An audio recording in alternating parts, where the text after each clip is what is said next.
So let's kind of take a long step back. So you went to Cornell when?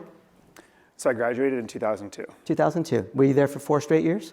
I was. Okay. I always have to ask that question because sometimes people take some time off. And did you think about entrepreneurship while you were at Cornell? Did you want to start a company? I did. Is this meant to be like a plug for the program? Because it's going to become one. Maybe. I really, I always, like many of you, I found that the experiential education, everything that I was doing outside the classroom was benefiting me as much, if not more, than what was in the classroom. So getting involved with clubs and that kind of thing is an entrepreneurial pursuit in itself, because these are like barely organized groups of people that want to do bold things with limited resources. It sounds like a startup, actually. And so I did a number of those things on campus. And I also, at the time, 98, 99, there was a lot of money in these big internet companies, and they all wanted to have a physical marketing presence. So one of those tactics was T-shirts. And so a friend of mine and I in college started a business that did corporate apparel for online companies to do like promotion. So Yahoo, for example, was a customer, and they would say, hey, if you sign up for Yahoo, we'll give you a free T-shirt, because they were willing to spend a lot of money, comparably a lot of money, for a new sign-up, which was a sign of the times, because that didn't last very long. But that was also an entrepreneurial pursuit. And so on campus, being able to go to John Jaquette's office, who's in the audience, but the former director of the entrepreneurship program, and say, hey, I'm interested in this as a field, it was an incredible resource. And so I did consider myself an entrepreneur, or an aspiring one. So then why did you go to Goldman after you graduated? So this is... it's funny because I tell students, because we deal with a lot of students, and they come in and they say, what they want to do. And I'm always telling them, listen, if you don't want to be an investment banker, do not do it. Yeah. Because nothing good can come of it if you don't want to do it. It's great if you want to do it and you want to learn a lot in an intense environment. So I think a theme of as I look back, I was always trying to hedge myself. And I'm not sure if that's a best practice or a worst practice. I've heard different people have different opinions about entrepreneurs. Some people say that entrepreneurs are really gut-driven and swing for the fences and are always willing to fail. And I've heard other people say that great entrepreneurs are really good at managing risk. And maybe that's one of the dirty little secrets. Or maybe a combination of both. I don't know. Yeah. But for me, I was always aspiring to do new things, but I was also always trying to have a really good contingency plan. Business school was also a contingency plan, which we'll get to in a second, I guess. But for Goldman, when you in 2001, 2002, going and working at a startup was just not as common, and not even something I knew I could do. But what I did know is that while I studied design and business as an undergrad, I wanted to go and do something in business. And a lot of people said, hey, go to Wall Street and learn business. And so that's there what wasn't I any did. parental pressure or... No, it wasn't parental pressure. I could just see your parents. I've never met your parents, but I could just see them. Neither of them were in business, so none of this meant anything to them. But I would say, I decided earlier on not to be a doctor, because I would have never passed those classes. So my father kind of gave up on that with me. No doctor, no lawyer. Exactly. And then I just had already broken the mold, believe it or not, with Goldman Sachs. But it was a great experience. I learned really quickly that I didn't like it. But you stayed there for... So I stayed there. I stayed in the firm for almost 5 years. 5 years. But I didn't really like it, but I stayed there for 5 years. I quit the finance job a year and a half in. Oh, okay. So a year and a half in, I went to my manager and I told her, this is just not what I want to do and I want to leave. And she said to me, if there was one other job you could have, in the firm, what are you interested in? Is there anything you are interested in? And I sort of said to her, I'm interested in how a firm is organized and run. I found it very fascinating about things like organizational development and how senior leaders were planned for succession planning. All of that stuff was very interesting to me.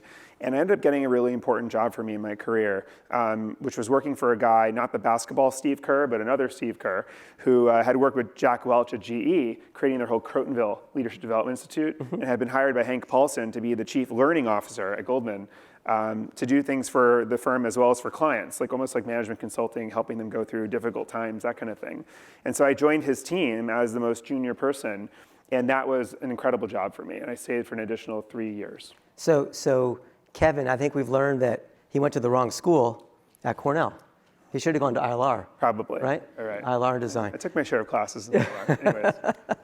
That's actually really, really interesting. I'm glad you made that switch. And I wasn't aware of it. So business school time comes around. Were you encouraged to go? Did someone say, So, Scott, you should go to so here I'm back to the hedge, managing risk. Yeah. So I was at Goldman, and I was using Adobe Illustrator and Photoshop to design a business that I felt could help organize the creative world. And I had made up a name for it. I called it Behance. But it was something I was just kind of playing with at night. And I had met another designer in New York by the name of Matthias Correa, and he and I at night after work in our respective jobs would get together and dream about making this a reality.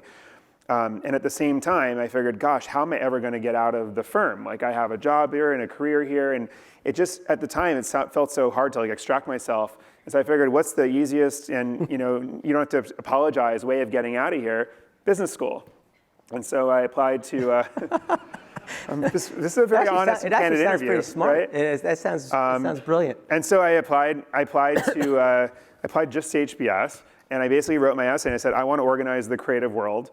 And then I explained why I was at an investment bank, how that was just maybe related based on the new job I was doing. But then I really just figured, why not? I'm just going to say it straight. So I just said exactly what I wanted to do, and got in, and then left and took a few months off to sort of start the business, which was also kind of a strange thing to do right before starting business school. Right. So that's not strange anymore. But Scott, in 2006, it was? Yeah. Started his business, Behance, before he goes to business school. Right. We always tell students that's great because you can run your business during school and use our courses for everything you want about your business. Right. Not quite the way it worked back then. No, it wasn't. In a couple proof points of that. One is that after year one, I was one of 2 students out of 900 that didn't drop a resume for potential roles, and so the career development person who at HBS called me and said, are you sick? Literally, why did you miss the deadline? Yeah. You're one of 2 people.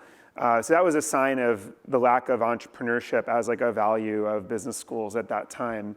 And then it was just also very hard. I had Matthias became kind of my first employee full-time at Behance, and then I'd hired a guy named David, who is actually still working with me in my new job, but he was our first engineer. And they were working full-time in New York as I was starting my first year of business school. So I was back and forth every single week, and that was rough, and school was not made for that at the time. Right. I think the PR value of dropping out of HBS would have been so much greater than the value. No one cares if you have an MBA. But anyways. Well, it's actually smart. So I think it's actually interesting also that you said that you used Adobe to create Behance, right, originally? Yeah, very meta. And we'll talk about Adobe a lot, obviously, in our remaining time, but that's almost present. I mean, you're using the product, and I've always loved these products. Now you're practically running the company. Yeah.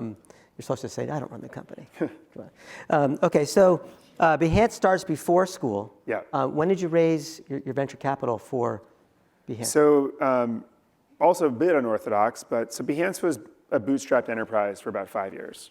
And there were a few reasons for that. One was that, remember, 2008 was not a great year to raise capital. Yep. And also, I wasn't really sure whether I wanted this to be a venture-backed business with a board with the obligation to exit.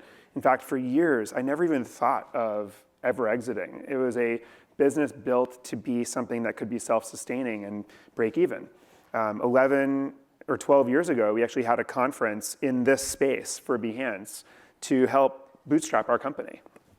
Because with conferences, it's really cool. You can sell tickets 9 months before you actually deliver the value.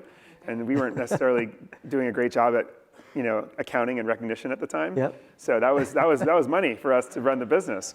That sounds a little bit like Airbnb. I mean, they charge the renters well in advance. Well in advance, and that's operating capital. We sold paper products to help organize creative people. We did seminars to help organize creative people, and we had a network to help organize creative people with a job board and everything else. And so it was, at the time, it was doing way too many things. Now, as an investor, when I look at entrepreneurs like that, I tell them, wow, that you are doing way too many things. None of them are going to scale, and it's a recipe for failure. And I actually think, while it got us to break even, and it was a good bootstrapping mechanism, we had to, and at some point I ended up realizing this, maybe a few years too late, we had to kill some things. So what year was it when you actually raised your money? So we raised from Union Square Ventures, and Rebecca's here, so it's kind of full circle there. From at the time, it was Albert was our board member, and it was many of the firm is still working with Rebecca today. But we raised $6 million in 2011, I guess. Okay, so it's a little bit late. And by the way, I think that most VCs, if they think about it, would actually prefer to invest in companies like yours, where If it's actually we're alive long enough for them to do it. Yeah, it's alive long enough. Right. It's time to scale, and it's actually quite easy. I mean, with my VC hat on, I'd much prefer that. Well, what we had done at that point is we had proven. Taken the risk. We were a bit of an oddball in the system of New York tech at the time, but I think we had proven our resilience and who we were as leaders, and we had started to really get a community going, and the growth was there, and I looked at it and said, wow. We've got to invest in this, and this is going to take a lot of different decisions. Right. So, and just to be clear, when you were a student at Cornell, you thought about being an entrepreneur. You then hedged a little bit, went to went to Goldman, did some creative things at Goldman, which I applaud. And I never knew that, so I think it's fantastic. Go to HBS knowing you want to start this business, which you already had started. Yep. And then went through HBS with the intent of running this business when you graduated, just like you were during HBS. Right. Okay. And you graduated HBS in 2008. And then 3 years later or 4 years later, you raised this money. Yep. Tell us a little bit about what it's like working with VCs. And by the way, I mean, so Albert's married to Susan Danziger, and Susan's a Cornellian. Right. She's on our council. Yep. I talked to her yesterday. Yep. Susan, I hope your breakfast this morning went well. I don't know if you're here. I'm guessing you are. Great. Good.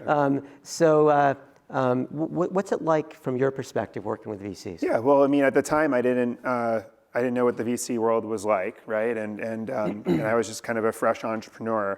I got really lucky finding a firm that is very entrepreneur friendly. That doesn't mean that you're not challenged by your board member and that there aren't high expectations. What it means is that at the end of the day, some firms recognize that their reputation is really driven primarily by what other entrepreneurs say about them.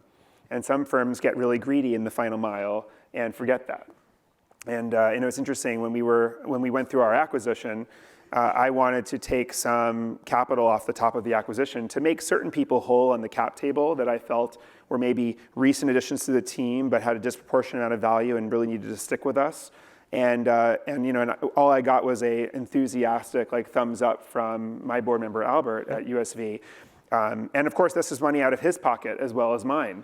But that was just one of those examples, right, of a firm doing the right thing for the longevity of their own reputation. I had a great, so I got lucky with that. I also had a bunch of great angels. I got Jeff Bezos to invest, and a guy named Chris Dixon. So let's stop there. Dave Pitt. How did you get Jeff Bezos to invest? You have to buy lots of books. I mean, tell us what you can. I mean, that just seems uncanny. Well, I mean, I had gone to the TED conference for many years. We gave out our action products, and we talked about Behance at TED in various instances, and so he kind of knew who we were. And then I reached out. He has a small little kind of firm that he... You just sent him an email. Like, how do you just reach out to Jeff? Cold calls work sometimes. Amazing. Amazing. So you had a great group of angels, Jeff and others. And then that really gave us the capital to say, okay, let's really... let's focus on the one thing we know could change our world, which was the creative industries, right? And we just knew that Behance was that. And so some of the most difficult decisions that I made, and also some of the biggest mistakes that I made, frankly, in the business, were the things that I invested in that got out of control, that were distracting us from what mattered most. Case in point, we had a task management tool called Action Method, which was a task management tool for creatives, on the list of things that Behance was operating. And we had about, I don't know, 10 or 11,000 paid customers paying around $12 a month. And so this was actually really real, this was a real revenue stream for us as a small business. But the team kept telling me all the time that we were splitting 50% of our time on that, 50% of their time on Behance, the network that was growing really fast. And I just couldn't take it upon myself to kill this product that was working. It's easy to kill things that aren't working. But I think the analogy is bonsai cultivation. Bonsais is all about killing off the most, beautiful new branches in order to strengthen the trunk and mold something that's really spectacular. And you have to do the same thing in businesses, whether it means killing features, some of the greatest decisions that we made at Behance were killing parts of the Behance network. We killed the groups functionality. We killed things called tip exchange. We killed all these different features. And every time you killed the feature in the product, people used the core features more. And it was like, wow, like the more we kill, the more they actually do the thing we want them to do the most. Let's just start killing lots of stuff. And so it became a new motion in the team that was literally the opposite motion that I had as an entrepreneur for so many years trying to bootstrap. And so that was an interesting inflection point in our growth that corresponded with the money that we raised and the new expectations we had from a board. Yeah. I still can't get over the fact that you raised money from Jeff Bezos. I'm still stuck on this. I'm sure he really noticed the return. Yeah, I'm sure he did. Well. I'm sure he did. I'm sure he thanked you. He did. And we can talk about the return in a minute. So you raised $6 million, which by venture standards is little, even then. Company successful. What prompted you to the exit? Was it Albert? Was it other investors? Was it you? No, I think what happened is that, and we should also talk a little bit about some things that people don't talk about, like M&A and like how that really works and whatever. Because I think those are things that entrepreneurs sometimes want to hear different perspectives on. But for us, we had a relationship with Adobe and with Autodesk and with LinkedIn and other companies for 3 or 4 years. It was sort of like an ongoing flirtation, if you will, with these companies. What I would do is I would always send updates. I would take the update I would send investors.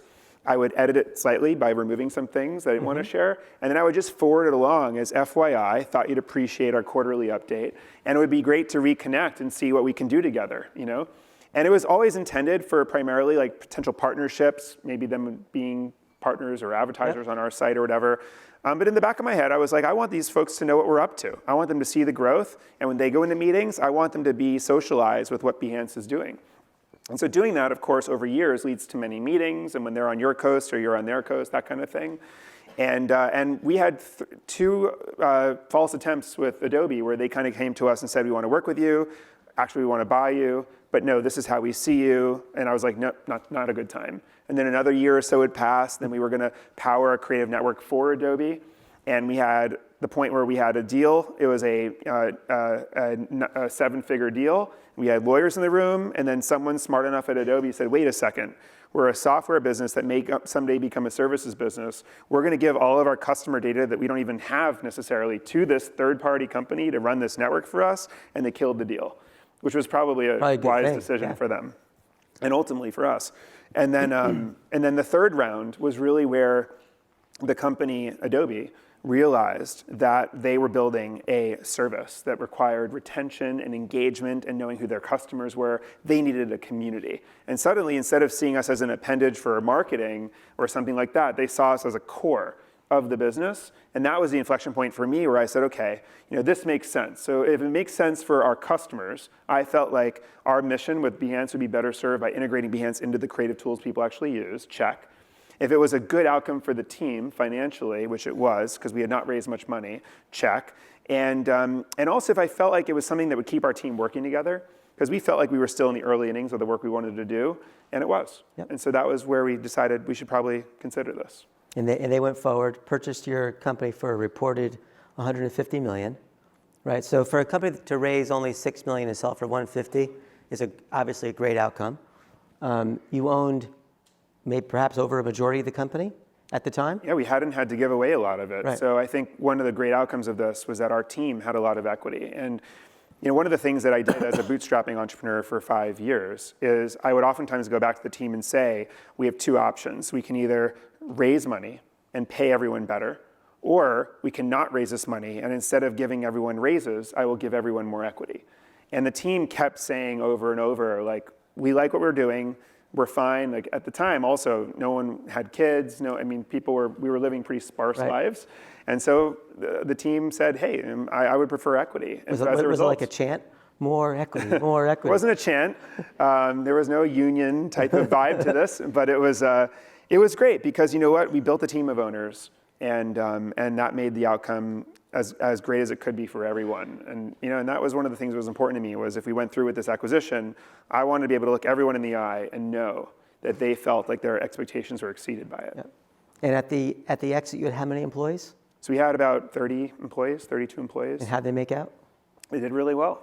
Yeah. Anything you want to share about that? Any millionaires created? I mean, it's just kind of fun to talk about this stuff. No, I mean, I think 12. We had 12 people on our team that became kind of millionaires as a result of this transaction. Almost all of them had student debt, and this was like a real life-changing moment for folks. And are you still close to a lot of those people? Yeah. So actually, it's interesting. So we were acquired in 2012. Right now, it's almost 2020, and almost half the team is still all working together. That was there not only from that moment, but even from the early days. Wait, and you raised the money what year? In 2011. And you were sold a year later? 2012, yeah. So all those back and forth with Adobe happened over that short period of time. Yep. I mean, this is like the venture investment from heaven. Well, right? I mean, the IRR must have been high ROI. Must have been crazy. Right. Okay, we don't have to go into that. So you raise money, you sell the company, and then, like most founders, I mean, you stay with the acquirer. Usually it's for a short period of time. Right. But in your case, something else happened. Right. And so I think that everyone talks about unicorns in Silicon Valley being those companies that get billion-dollar status and how rare that is. But actually, I think that one of the true unicorns is an acquisition that works, because it's hard. You had mixed two different chemistries of groups of people, and one group had the psychology of entrepreneurs, one group has the psychology of a big company, and how does this actually work? And I would say we got lucky, but we also really worked hard at it. Adobe happens to be a company that's made up of acquisitions, so the DNA of the business is one that accepts and brings in new people and allows, rather than bring in new people and say, here's how you should do things, Adobe likes to bring in people and say, how should we do things? And that was great, because Adobe had just for context, right? So Adobe was one of the first companies that was an old software company that converted to services overnight, in the sense that they suddenly launched a subscription service and the entire company changed. We came in right at that time. The company was, I don't know, maybe the market cap was $20 or $30 billion. And the whole company now is thinking, how do we run a community? How do we think about engagement and retention? I remember being in meetings talking about the term MAU, monthly active users, and people would look at me like, what are you talking about? It's like, wow, we've got a lot of work to do, right? And so that was a great opportunity for us. That sounds like a huge startup, like an enormous startup. Everything changed. Yeah. Everything changed in the company. And so our team being there at the center of this inflection point was almost like we were all in it from day one again. And I think that was a great way to keep our team together. Fast forward till today, Adobe is a $130 billion market cap company with a multi-billion-dollar subscription offering out there, one of the largest in the world. And I think that it's all driven by a funnel and engagement and retention and all the mechanisms that you need in the way you look at a community. So it's all kind of the same playbook now. Yeah, it's incredible. So of the 30 employees that you had at Behance, or about that, how many are still at Adobe? Do you know about? I think almost half. I mean, which is incredible. Yeah, probably maybe more than half. That speaks a lot for Adobe. Yeah. I mean, truly. I mean, that must be a great place to work. It is. It's like the Wegmans of Silicon Valley. I like that. Right? Wegmans is always number one, by the way. They're always number one. That slogan will probably only work in upstate New York, but I'm going to go with it. No, Wegmans is... Wegmans of Silicon huge. Valley. They're huge. You like that, huh? I like that. Okay, let's switch gears a bit. So you're also an investor, and you've invested in some incredible companies. This whole Jeff Bezos thing is coming back to me now a little bit. It kind of makes sense. So Uber, Pinterest, Carta, Warby Parker. What else? A few others. A few others. I mean, how does this happen? Well, I mean, you're not at a firm. Right. I mean, you're working at Adobe. We'll talk about Benchmark in a second. Yep. How do you get access to that type of investment? Well, listen, I mean, one of the things that I learned, and one of the tough career realizations that I learned, was that I don't think I am meant to be a VC. What I did realize is that I was a product obsessive, and I loved helping other founders and entrepreneurs think through their product problems, because I always learned so much from doing so. And it was just a great way to build a network of folks that I could go to for help as well. One of the first friends of mine who started a company and asked me to be a product advisor was Ben Silberman at Pinterest. And so it was 2010. He had a hard time raising any money on the West Coast. And so he came to the East Coast as a backup. and we were spending time thinking about the product, and I was serving as a product advisor, and he said, I'm raising a small seed round. Would you like to participate? And I remember thinking, I have no business investing right now. Because it was before your exit. Right. Yeah. And salary wasn't so high at the time. Right. So, but I really I valued my relationship with Ben. I also felt like I had a lot to learn from him, and I just also was excited to, if I'm contributing and being a product advisor, why not have some skin in the game as well? And so that was the first investment. And I think that over the years, having worked with a lot of different entrepreneurs in that capacity, I got to play with all sorts of products, and then I started to invest more actively after the acquisition. So it's something I love doing, and it's but there's a way to there are different values an investor can add, and I try to sort of stay in my lanes these days, helping teams kind of bring their product to market, helping them develop their product and build their design and product teams. I mean, do you find yourself being like a consigliere to the founders sometimes? What? A consigliere, from Consigliere. from The Godfather. I like the sound of that. Are you? Yeah, you like that? Sure, I'll go with that. So I could see that happening though. I mean, these are all big companies dealing with very active investors. Yep. Some more than others. Yeah. Right. Do you find yourself in that role much? Like working directly with founders and kind of helping them navigate. I mean, that's what I love doing. Yeah. So I think that. Yeah. Easy. And a lot of those companies have had successful exits, some more successful than others. Yep. That just kind of keeps you bankrolled in terms of your investment opportunities. Are you still an active investor looking for more? Yeah. So I mean, these days I actually have an operating partner now that I work with, who's actually someone I went to business school with. So it was worth it after all. Yep. I met Sheldon, and so I have someone to support the portfolio, and I can just focus my time with entrepreneurs and working with them. So I just love seeing businesses that are really competing on the interface, and using an interface to disintermediate a lot of stuff underneath. I love marketplaces. I love community-driven businesses as well. Excellent. Yeah. Okay, so let's move to Benchmark. So first describe, some people in the audience don't know what Benchmark is. Describe in your words, how would you describe Benchmark as a VC firm? Yeah, I mean, Benchmark is a great kind of storied Silicon Valley venture capital firm with a small group of general partners, and just really a classic venture capital firm in that sense. And I think one of the big, they're at the top of the top tier, right? Yeah, I mean, listen, there are a number of great firms up there. I kind of learned a lesson the hard way. I was at Adobe, and it had been 10 years now since founding Behance, and then kind of now 3 years at Adobe post-acquisition. And everyone was always telling me you should be an investor because of the venture investments that I had made, and also I think that it's helpful to have VCs who have a product background and have been entrepreneurs as well. Absolutely. And so I did one of those mistakes where if everyone tells you should do something, you just start to believe you should do it, without kind of stepping back and thinking like, okay, what do I love doing every day? What could I see myself doing for the next 15 years? And really making sure you spend the time. So as I heard that, I said, well, and I also know a lot of VC firms now and a lot of great partners at these firms. Let me go meet with some of them. And so then the opportunity to join Benchmark as a general partner came about, and of course I jumped at it. Can you explain that a little bit, how it did come about? I mean, right. So who? Yeah, so I knew a number of partners there just through my other investments, right? I had worked really closely with a team that created a product called Periscope, and then they got acquired by Twitter, and Peter Fenton was on the board of Twitter, so I knew Peter there. I knew Bill through Uber, so there was a bunch of different connections. And the opportunity to join such an incredible group of partners was just amazing. Yeah, so did they see you as someone who was going to come in to be like the next generation for Benchmark? Right, I was joining as the new youngest partner. I mean, were you the youngest partner ever, perhaps?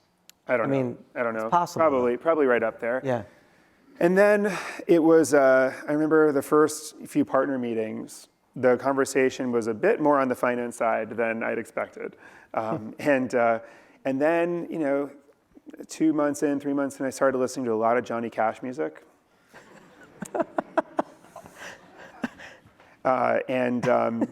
And I started to like wonder, and I think they started to wonder, like, am I happy?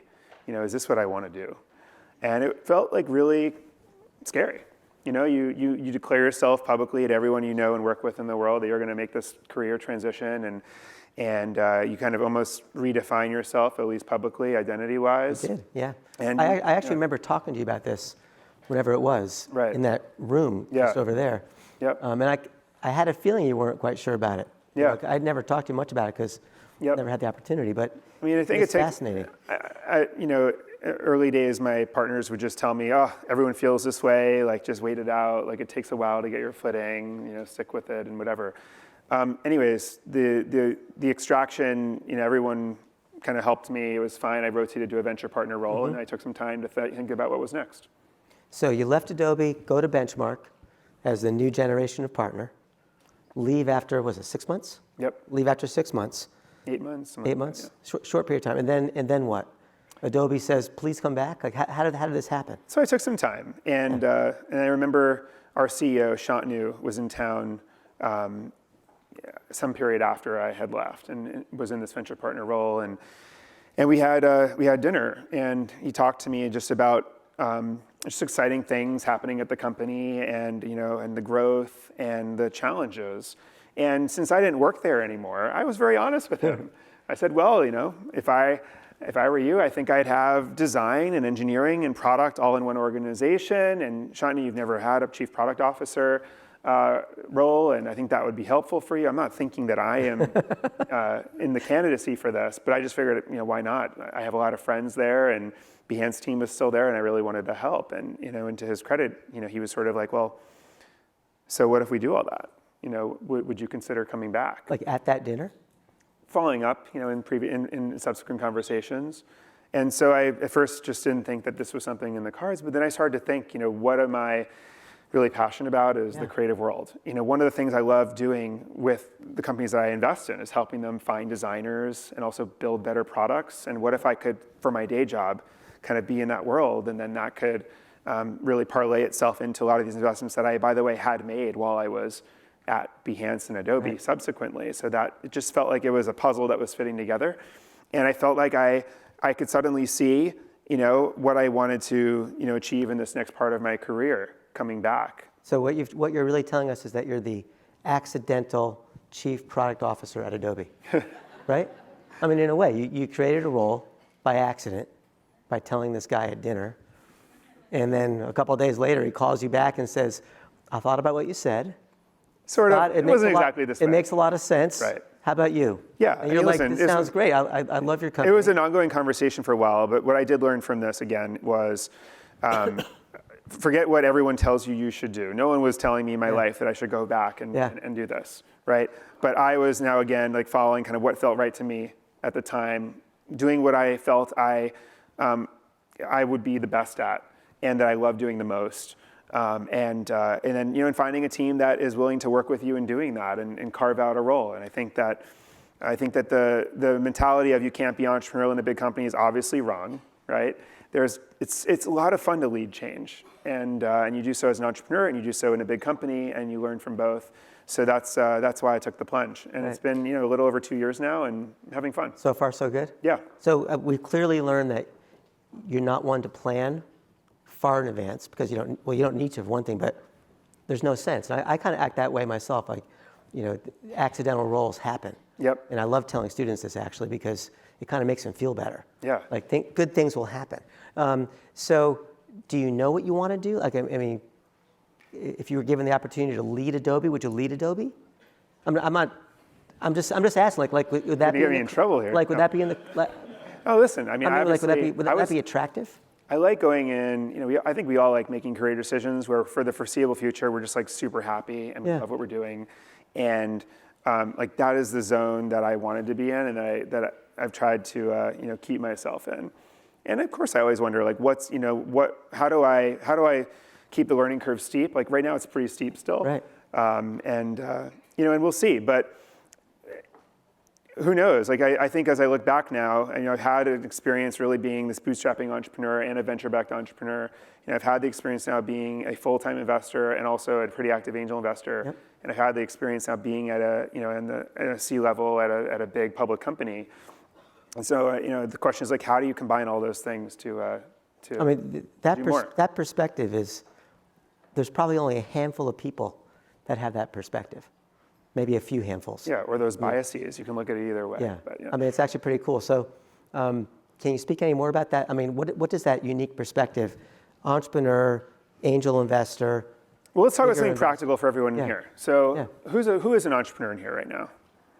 Great. Good number. And maybe considering becoming one. So I think that, let's talk about like one thing that I think this perspective has helped me better understand that I never understood in any one of those particular roles, which is just M&A. How does M&A actually happen? I mean, investors, VCs are always trying to think about potential likely outcomes and making those introductions. Entrepreneurs are always freaking out, like you're never supposed to be selling your company. I already shared with you how you can kind of build those relationships without being in an active sales motion.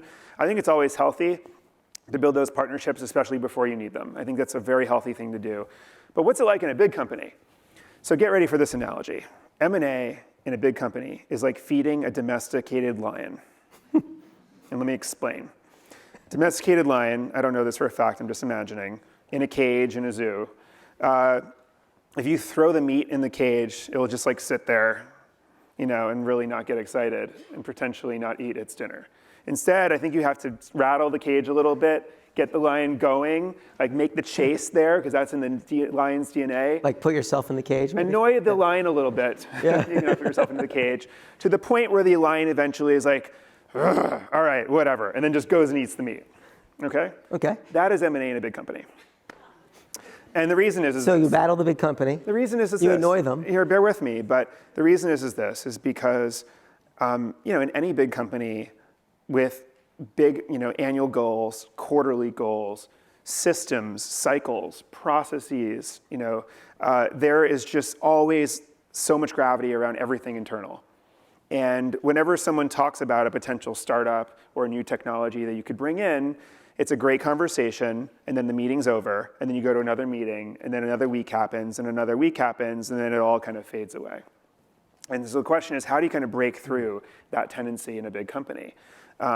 You have to have a concerted effort, right, with a group of some people internally that you are consistently kind of putting the company up front and center in, talking to, engaging with, and then those internal stakeholders need to constantly bring this up internally, right, in these meetings to the point where the management team is essentially like, all right, enough already. We're going to have a meeting. We're going to figure this out. We're going to make a decision, and we're going to move, right? That's the rattling. I love this advice. That's perfect. And I think that's the reality. Now, for good reason, by the way, because big companies need to have an immune system that kills off every new idea and new thing that might enter the system in order to stay healthy.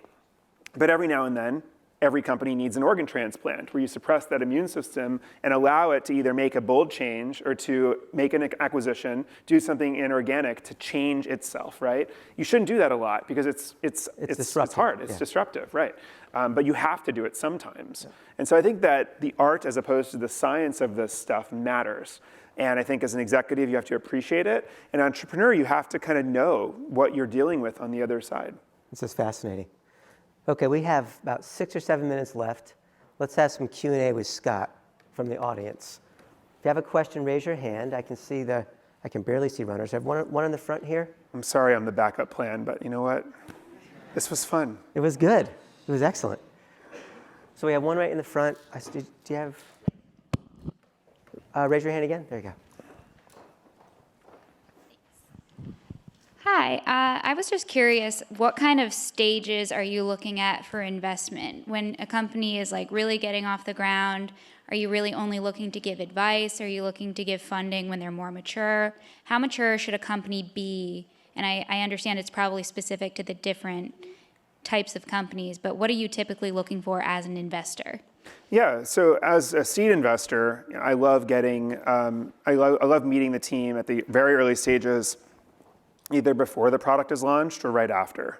because I think that that's the time where you, as a product-oriented investor, the insights around how the team builds product, how they iterate it over time, how do they think about the principles of the customer experience? Do they get into the psychology of why the customer might come to this product and invest time?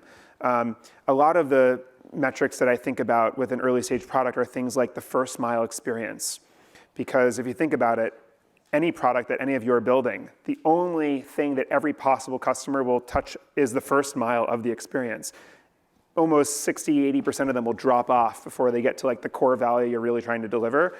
So is the team really thinking about that and like the tendencies of the customer in that first mile of the experience? Like these are the things that I like to get in the weeds on and understand if it's a product in a space that I'm interested in.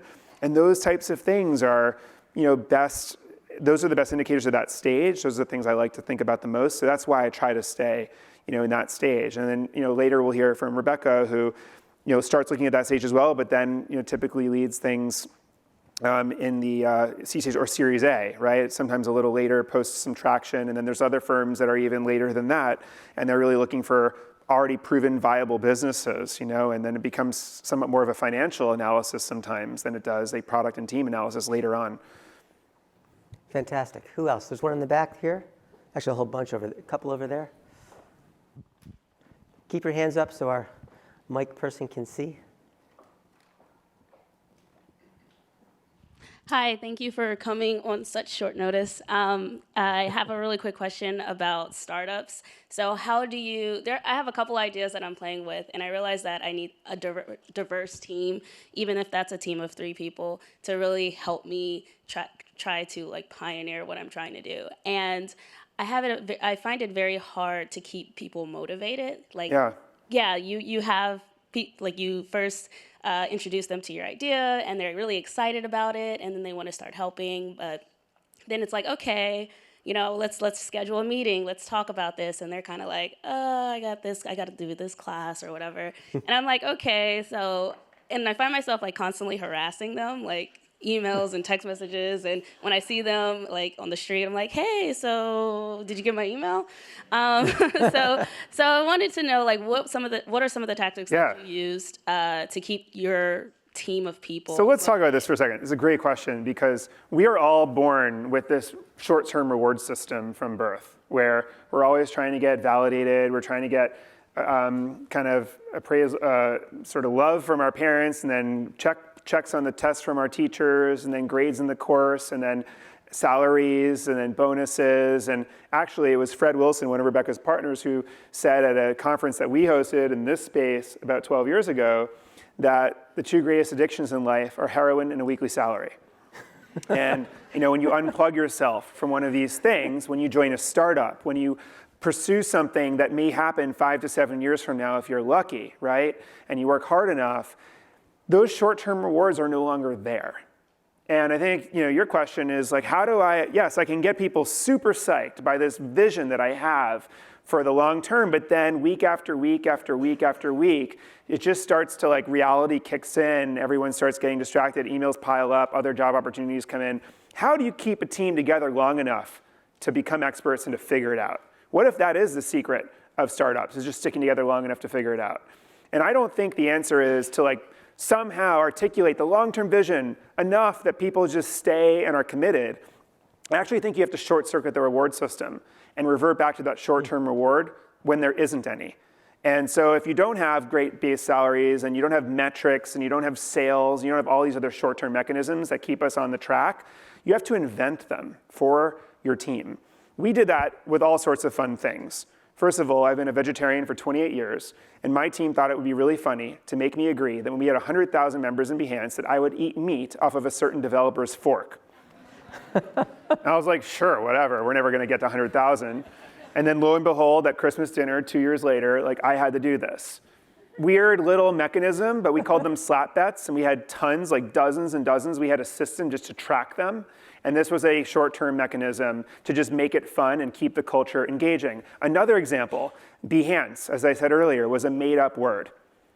Circa 2006, when you typed in Behance into Google, it said, do you mean enhance? Do you mean enhance? We were a mistake.